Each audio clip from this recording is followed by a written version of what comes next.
Hello everyone and welcome back to counsellor. सो जैसा कि हम करियर ऑप्शंस की सीरीज में हम काफ़ी तरह करियर ऑप्शंस को देख रहे थे। क्लास 10th के बाद मैथ स्ट्रीम से होने से या फिर इंजीनियरिंग चूज करने पे आपको कौन कौन से करियर ऑप्शंस या फिर ब्रांचेस मिलती हैं, उसमें ही अगली एक ब्रांच है बायोटेक्नोलॉजी इंजीनियरिंग की। बायोटेक्नोलॉजी जैसा कि नाम से ही सजेस्ट हो रहा है कि बायो में टेक्नोलॉजी का यूज। बेसिकली बायोटेक्नोलॉजी फील्ड में हम लिविंग बींग्स से रिलेटेड जो भी उनकी डेवलपमेंट है, ग्रोथ है, जो भी नेचुरल प्रोसेसेस उनके अंदर होते हैं, उसमें हम टेक्नोलॉजी की अलग अलग मेथड्स और अलग टेक्निक को यूज करके उन्हें अच्छे से एनालाइज करते हैं और ऑब्जर्व करते हैं, जिससे उनकी क्वालिटी हम इम्प्रूव कर सकते हैं, बहुत ही कम समय में भी कर सकते हैं और अनफेवरेबल एनवायरनमेंट में भी कुछ चीजों को हम अच्छे से ग्रो कर सकते हैं। फॉर एग्जाम्पल मैं इसमें समझाऊं, जैसे कि आपने देखा होगा कि कुछ टाइप के पेड़ पौधे होते हैं जो कुछ सीजन में या फिर कुछ अच्छी कंडीशंस में ही उगते हैं, लेकिन बायोटेक्नोलॉजी की हेल्प से उनके जीनोम के अंदर, उनकी जीन के अंदर चेंजेस करने से या फिर टेक्नोलॉजी की हेल्प से ऐसी चीजें हमने डेवलप की हैं कि उन पौधों को हम जब चाहें, जहां चाहें, किसी भी मौसम में, किसी भी कंडीशन में उन्हें हम उगा सकते हैं और साल के 12 महीने हम उस फल की क्रॉपिंग कर सकते हैं। उसके अलावा इसके अंदर जो मेन फील्ड्स हैं जो बहुत ज्यादा जिन पे काम किया जाता है वो जेनेटिक्स है, टिश्यू कल्चर है, ग्राफ्टिंग है और बहुत सारी इसमें ऐसी फील्ड्स हैं। फायदे क्या हैं? अगर हम प्लांट्स के टर्म्स में देखें तो उनको ग्रो करने में, अलग अलग प्लांट्स को अलग अलग सीजन में उगाने में, या फिर कुछ प्लांट्स के जीन को लेके किसी और प्लांट में ट्रांसफर करने से उनकी क्वालिटी एनहांस करने में, इन सारी चीजों में इस फील्ड का काफी यूज होता है। उसके अलावा अगर लिविंग बींग्स में देखा जाए, इंसानों के पर्सपेक्टिव से देखा जाए तो कुछ दवाओं को बनाने में। अब हम देखते हैं इस फील्ड में करियर पॉसिबिलिटीज को। सबसे पहले जो करियर पॉसिबिलिटी है बायोटेक्नोलॉजी इंजीनियरिंग की, वो है बायो इन्फॉर्मेसिस्ट की। बेसिकली ये एक फील्ड होती है जिसे कहते हैं बायो इन्फॉर्मेटिक्स। ये उसी के एक्सपर्ट्स होते हैं। इनका काम होता है डेटा को कलेक्ट करना, जीन को ऑब्जर्व करके, चीजों को ऑब्जर्व करके ये बहुत हाई अमाउंट में डेटा कलेक्ट करते हैं और उनसे रिलेटेड पैटर्न को एनालाइज करते हैं, जिनकी हेल्प से हम चीजों को इम्प्रूव कर सकते हैं और जिनके डेटा के बेसिस पे ही अलग अलग डिस्कवरीज और इन्वेंशंस होती हैं। सेकंड है आपका क्वालिटी कंट्रोल ऑफिसर। ये बेसिकली जो बायोटेक से ऑफिसर होते हैं जिनका काम होता है किसी भी चीज को क्वालिटी को चेक करना।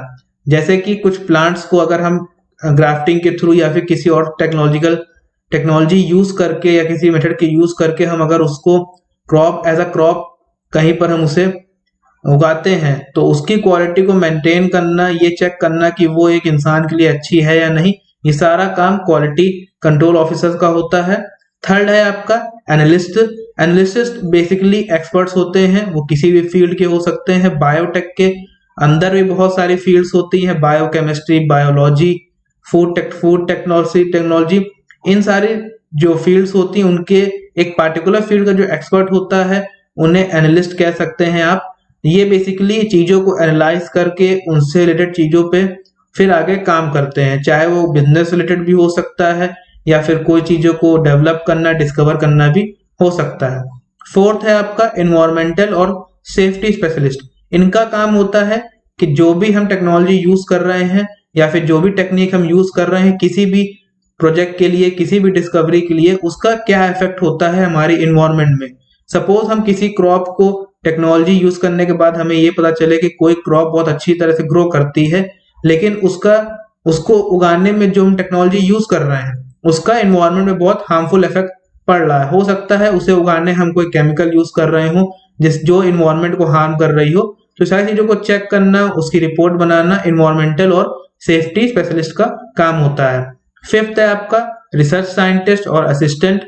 ये आप न समझ ही रहे हैं नाम से, बायोटेक्नोलॉजी इंजीनियरिंग करने के बाद और भी डिग्रीज करने के बाद आप उसमें रिसर्च कर सकते हैं उस फील्ड में। लास्ट है आपका एजुकेशन। इसमें वही नॉर्मल चीजें हैं, आप इंजीनियरिंग करने के बाद, चीजों को सीखने के बाद आप कहीं पर भी अपनी नॉलेज को दूसरों को समझा सकते हैं, उन्हें बता सकते हैं। As a professor, as a scientist, as a researcher, वो आपकी मर्जी पे डिपेंड करता है।